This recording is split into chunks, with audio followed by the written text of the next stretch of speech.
అర్థమైపోయింది ఆయనకి. ఎప్పుడైతే పోలింగ్ బూతుల దగ్గర బారులు తీరి ఓటర్లు నిలబడ్డారో, తెల్లవారుజామున వచ్చే ఓటర్స్ అందరూ కూడా పోలింగ్ బూతుల దగ్గర క్యూలు తీరారో, అతనికి అర్థమైంది తన చీటీ చించేశారనుకున్నాడు, తన దుకాణం బంద్ అయింది అనుకున్నాడు, తన ఖేల్ ఖతం అనుకున్నాడు. అతను ప్లాన్ బి ప్రవేశపెట్టాడు. ప్లాన్ బి అంటే అరాచకం. ఇదంతా ముందుగా వాళ్ళు ప్లాన్ చేసుకున్న కుట్రలో భాగం అది. ప్లాన్ బి అరాచకం మొదలుపెట్టారు. పోలింగ్ బూతులు క్యాప్చర్ చేయాలని మొదలుపెట్టారు. పోలింగ్ బూత్లో ఎక్కువ మంది తెలుగుదేశం పార్టీకి సానుభూతి పరులు ఓటర్స్ కనపడితే అక్కడ విధ్వంసం సృష్టించడానికి ప్రయత్నం చేశారు.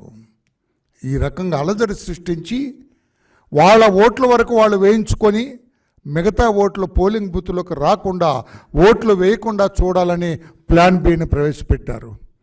కానీ ఓటర్లందరూ కూడా అకుంఠితమైన దీక్షతోటి, అచంచలమైన విశ్వాసంతో ఈ నరరూప రాక్షసుడు వెళ్ళిపోవాలి, చంద్రబాబు గారు రావాలి, ఆ ఎన్డీఏ కూటమి రావాలి, అప్పుడే ప్రజాస్వామ్యం రాష్ట్రంలో పరిఢవిల్లుతుంది, అప్పుడే రాజ్యాంగపరమైన పరిపాలన వస్తుంది, అప్పుడే ప్రజా పరిపాలన వస్తుందన్న నమ్మకంతో వాళ్ళు చూపించిన ఆశలకి ఆశపడలేదు. ఆశా నిస్పృహలతోటి వైకాపా పార్టీ, జగన్మోహన్ రెడ్డి గారు అనే టీం కొట్టుమిట్టాడుతున్నారు. ఫ్రస్ట్రేషన్ అంటాం ఇంగ్లీష్లో. ఫ్రస్ట్రేషన్తో కొట్టుమిట్టాడుతూ ఇష్టం వచ్చినట్లుగా అలజలు సృష్టించి కనిపించిన తెలుగుదేశం పార్టీ కార్యకర్తలందరూ కూడా కొట్టాలని భావించారు. లేదా మాచర్లలో ఏంటండి అరాచకం ఏంటండి? అలా పోలీసు వ్యవస్థ అసలు ఉన్నదా? పోలీసు వ్యవస్థ వెంటనే ఆ పిన్నెల్లి బ్రదర్స్ ఇద్దరిని కాళ్ళు కొట్టి లోపల పడేద్దండి, మెడబెట్టి గంటి లాకప్లో తాళం వేసేద్దు లాకప్కి. వాళ్ళిద్దరిని ఎట్లా అలౌ చేస్తారండి? ఆ వీడియో మావాడు కారులో వెళ్తూ వీడియో తీశాడు. అక్కడ ఏదో యుద్ధానికి వెళ్తున్నట్టుగా రాడ్లు పట్టుకొని, కర్రలు పట్టుకొని, కత్తులు పట్టుకొని వాళ్ళు వెళ్తూ ఉంటే చూచం చూస్తారా పోలీసులు, తమాషా చూస్తారా పోలీసులు? మీరేమో సినిమా పోలీసా? మీరేమన్నా నిజమైన పోలీసా? చట్టాన్ని కాపాడవలసిన మీరు, ధర్మాన్ని కాపాడవలసిన మీరు, చట్టబద్ధంగా వ్యవహరించవలసిన మీరు కర్రలు కత్తులతోటి వాళ్ళు వెళ్తుంటే చోద్యం చూస్తారా? వాళ్ళు కార్డౌన్ చేయొద్దు, వాళ్ళని పికప్ చేయొద్దు, ప్రివెంట్ వర్క్ చేయొద్దు, ఏం చేయకుండా చోద్యం చూస్తున్న ఈ పోలీసు వ్యవస్థని ఏమన్నా మాకు అర్థం కలదు. ఎలాగా వాళ్ళు బయట తిరిగి అర్హత ఏముంది? పిన్నెల్లి బ్రదర్స్కి కాళ్ళు కొట్టి లోపల పడేయాల్సింది పోయి ఎలా చేస్తారా? అక్కడ చంద్రగిరిలో ఆ నాని, అతను చాలా డొసైల్ మ్యాన్, చాలా మెతక మనిషి, మంచివాడు అతను ఇష్టం ఆయన చంపాలని ప్రయత్నం చేశారు. That is a clear case of attempt to kill him. అతను చంపడానికి ప్లాన్ చేశారు. ఎందుకంటే ఆ చెవిరెడ్డి ఫ్యామిలీ, చెవిరెడ్డి తండ్రి కొడుకు ఓడిపోతున్నారు అక్కడ. వాళ్ళకి స్పష్టంగా తెలుసు తాము ఓడిపోతున్నామని. అందుకే మా నాయకుడు నానిని లేపేద్దామని ప్లాన్ చేశారు. పోలీసులు చోద్యం చూస్తున్నారు. అక్కడ ఉన్న డిఎస్పీ, అతను సినిమా డిఎస్పీ, నాటు ఒరిజినల్ డిఎస్పీ లాగా కనపడలేదు నాకు. ఓ సినిమా పోలీసులా కనపడ్డాడు డిఎస్పీ.